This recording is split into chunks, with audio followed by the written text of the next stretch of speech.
How to Succeed at Preliminary Dressage is sponsored by Equifeast.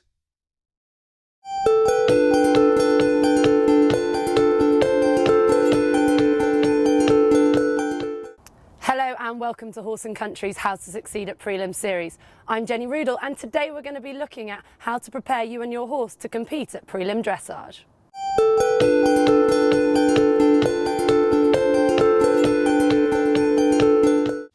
I'm here at Wild Farm Dressage in Hertfordshire, home to trainer Keith Robertson and his lovely horses. So Keith, can you tell us a little bit about what level you're currently riding at? Yeah, sure. We've got a range of horses here, right from novice through to Prix St George. So we've got sort of 5 or 6 horses that we compete at varying levels right the way through. And it is a fantastic setup you've got here. Have you got any rising stars at the moment? Yeah, we've got a couple of lovely horses. One of the more mature ones, 12-year-old, he competes at Prix St George. He's competed at the regionals and the national championships. We've got another lovely young 6-year-old horse that's doing 2 regional tests this weekend. So he's a real star in the making. So Keith, how important is horse and rider turnout when competing? I have to say, personally, I consider it very important. It's the first time the judge gets to see you. It's that lasting impression that you have on them for the first few minutes before you enter the arena. So if the horse and the rider are turned out smartly, they're expecting a good job from them. So before we have a look at what the horse has to wear, let's go over and have a look at the rider.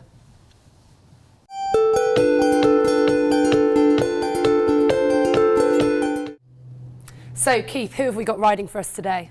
Today we've got Alice. She's actually a very accomplished rider. She's one of my clients in liveries here, and she's got a horse with us, a very nice 5-year-old that you'll see later on.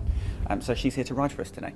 And obviously it's incredibly important to be well turned out for dressage. Alice is wearing all the gear. Can you just take us through the different elements? Yeah, absolutely. If we start at the top and work our way down. In this case, Alice is actually wearing a beagler, which is an unfastened hat, something that we do see a lot at the higher levels. It is permissible at any level, but obviously we'd recommend that you wear a current safety hat with a chin strap, and you'll certainly see Alice wearing one later on when she rides. Okay, how about the jacket and the stock? Moving down, we've got, in this case, a stock. You can wear a shirt and tie. Alice has got a stock and a stock pin. That's perfectly acceptable. Then into a black show jacket, in this case obviously very well fitting, helps the judge see your line and the way you're sat in the saddle. You can either have them black or navy, and even at the lower level you can wear a tweed showing jacket as well. Coming down, you've got white joppers in this case. You can basically wear white, cream or beige joppers. They're all permissible at the lower levels. And again, white gloves. The current ruling is they have to be light coloured gloves. It helps the judge see what you're doing and where the hands are sat when you're riding. Down to the bottom, we've got, in this case, black boots. You can actually wear boots with gaiters as long as they're the same colour and the same sort of leather. In this case, Alice has got black boots. You can also wear brown boots. Okay. I also see there Alice is wearing spurs. Now, in my knowledge, I assume she's an experienced rider. Absolutely. In this case, it works for us that Alice knows the horse. I know her standard of riding. She is a very well trained rider. So in this case, we are allowing her to wear spurs. Obviously, if you're an inexperienced rider or on an inexperienced horse, then it's something that we would leave until you're able to have maybe a lesson in them or some time with your instructor to really get to grips with riding. So with spurs, basically, ask your instructor, learn how to use them properly, seek and advice, then and possibly even wear them on a more experienced horse that has had them there before. And obviously we can see to the side that Alice has actually got a whip should she need one. Okay. So that is another option. And is there any difference in the length of whip or the type of whip you can use? No, at the moment the ruling is that as long as the length of whip doesn't interfere with the other competitors working in with you in the warm-up ring, then any whip is allowable. Okay, so Alice, you look good to go, but I think we're going to go and get your horse ready first. So maybe you want to get changed so we don't get you all dirty before the big test.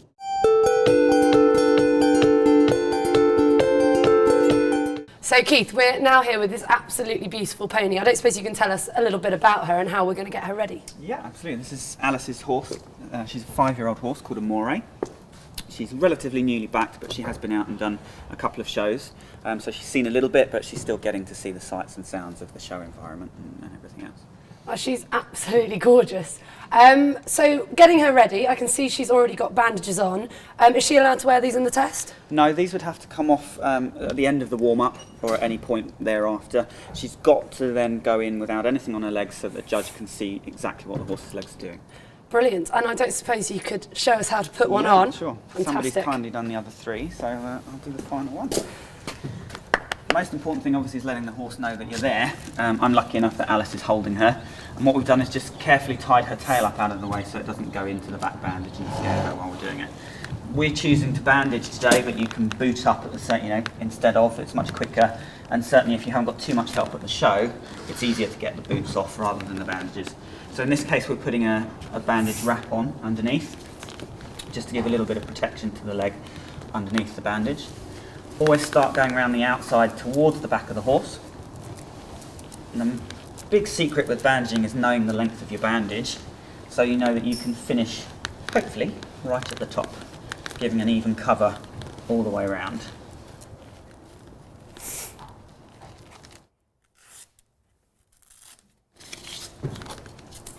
That one's gone reasonably well. We've covered the bandage wrap from top to bottom, and the bandage is secure and good enough for her to go and work in. And I'm guessing if you're inexperienced at that, you have a practice on a horse you know safe. And Best thing you can do is actually try and have a lesson on how to bandage. It is a potential minefield. If there are rucks or creases in the bandage, there's all sorts of problems that you can create. But somebody that knows what they're doing, have them show you, and then it's just practice, practice, practice. Brilliant. And I've noticed her feet are quite shiny, so she's obviously got hoof oil on. Yeah, she's already been prepared, so she's hoof oiled around. That's perfectly permissible. There's no problem with that at all. And what else have they done to the body, and how have they got this big shine on her coat? She looks amazing. Obviously, she's already had a really good groom. Yeah. Obviously, it comes back again to what we were talking about earlier, which is the presentation and the overall appearance. So the cleaner and shinier the horse, the more the judge wants to see them and see them do well. So that'll help earn some extra marks. Absolutely. And also, as we can see, she's platted. Now, obviously, all horses in the dressage I've seen, they're platted. Why do we go about this? It harks back to obviously the same old thing. It's age-old professional etiquette. The horse looks good. It also allows you to emphasise some of the good points of the neck and hopefully disguise some of the slightly weaker points with some of the horse's necks.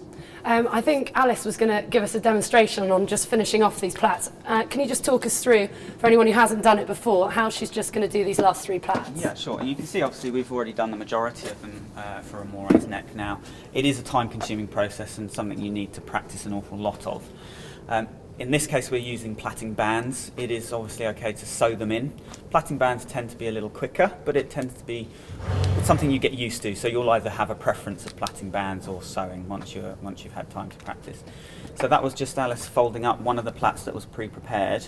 You have 2 techniques. Either you can fold and fold again, or you can roll them up underneath themselves, whichever again works best for you.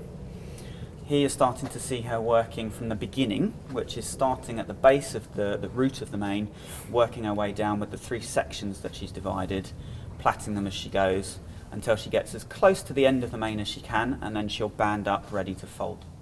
And how many plaits do you need on the neck? The rough guide is always have an odd number going up the neck, so that once you've plaited the forelock it becomes an even number. Okay, and does it matter which side? I've always heard that it's on the right. Is that a rule in dressage? It's not a rule, no. It's certainly one of the age-old traditions, but actually horses' manes will grow to the side they're most suited, so I would plait to whichever side the mane lays. Brilliant. Well, she looks amazing. I think we're going to leave Alice here finishing off those plaits, and then when she's ready, we're going to go and get her tacked up.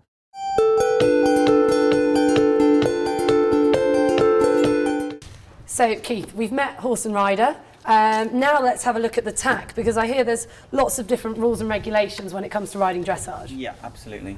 We'll start from the left and work our way across. In this case, we've got a purpose-built dressage saddle, so obviously designed for the job that we're intending to do today. Black leather, same with the girth.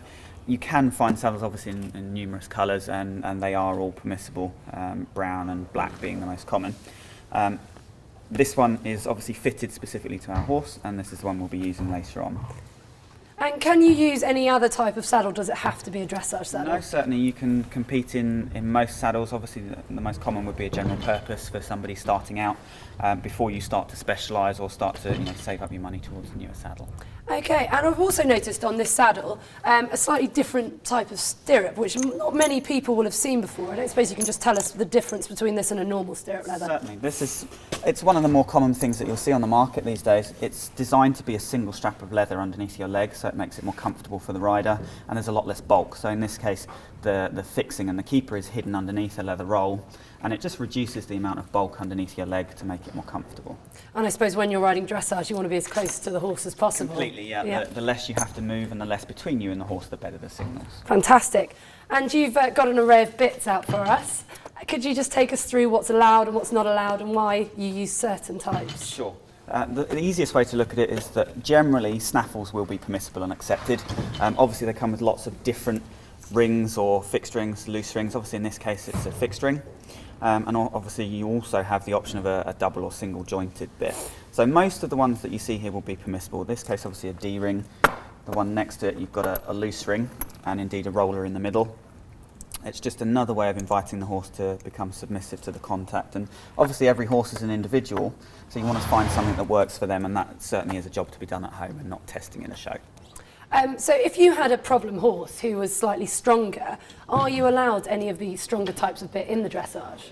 Obviously, you're still limited to the snaffle, so you have to find a mouthpiece that suits your horse, and that again is something done at home. Seek advice, have your instructor help you. Obviously something like this, which is then a gag, this is obviously not permissible. Okay. Anything that looks like it's a little bit stronger may not work for your horse in the dressage ring, and obviously you don't want to get eliminated by having just the wrong bit on the day. And I see you've got a bridle down here. This does have bit rings on. Are these allowed in dressage? No, these are obviously for a horse possibly that rubs a little easy on the side of its mouth. These aren't permitted in a test. Obviously it hides some of the mouth so the judge can't see it, so these would need to come off before you competed. Okay, and just lastly, when it comes to the noseband, are you allowed a flash? Absolutely, yep. You can go for a plain cavesson, or in this case we've got a flash.